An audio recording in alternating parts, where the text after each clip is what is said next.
Math आइट की नई book की एक्सरसाइज नंबर 1.3 का क्वेश्चन नंबर 9 करने जा रहे हैं। क्वेश्चन है find the compound markup on ₹3,75,000 for 1 year at the rate of 40% compound annually.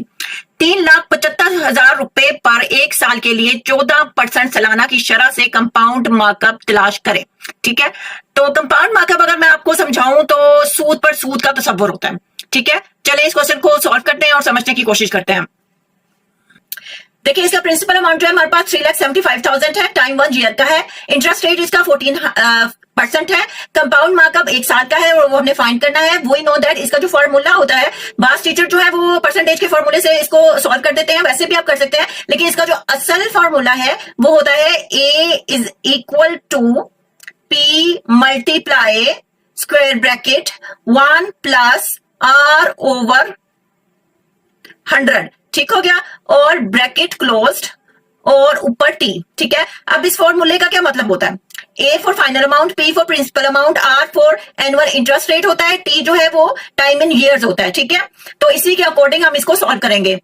Final amount पहले फाइंड करेंगे और फिर हम इसका कंपाउंड मार्कअप निकाल लेंगे। ठीक है, तो प्रिंसिपल अमाउंट जो है आपके पास वो 3,75,000 है।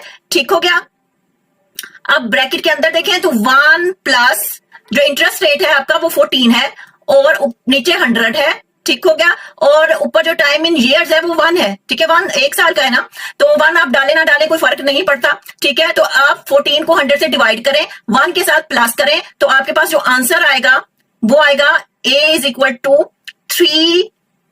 ठीक है, यहां मल्टीप्लाई है। ठीक है, यहां फॉर्मूले के अकॉर्डिंग 3,75,000। ठीक है, मल्टीप्लाई बाय 14 को 100 से डिवाइड करने के बाद 1 के साथ प्लस करने के बाद आपके पास आएगा 1.14।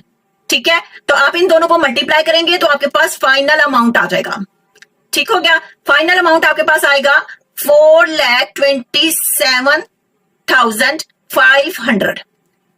ठीक हो गया, ये आपके पास अमाउंट आ जाएगा। अब आपने क्या करना है, आपने कंपाउंड मार्कअप फाइंड करना है, तो उसके लिए आपको फाइनल अमाउंट में से प्रिंसिपल अमाउंट को माइनस करना पड़ेगा। ठीक है, यानी ये कंपाउंड मार्कअप को मैं CM से लिख रही हूं। ठीक है, आपने क्या करना है, annual amount minus principal amount, तो आपके पास आंसर आ जाएगा। ठीक हो गया, चले इन दोनों को माइनस। ठीक है, फाइनल अमाउंट में से हम प्रिंसिपल अमाउंट माइनस करेंगे। 4,27,500 माइनस 3,75,000। ठीक है, इन दोनों को हम आपस में माइनस कर देंगे तो हमारे पास कंपाउंड मार्कअप आ जाएगा जो कि है 52,500, और यही इसका आंसर है और यही इसका कंपाउंड मार्कअप है। अगर आपको मेरी वीडियो इन्फॉर्मेटिव लगी है तो please like share subscribe. Thank you.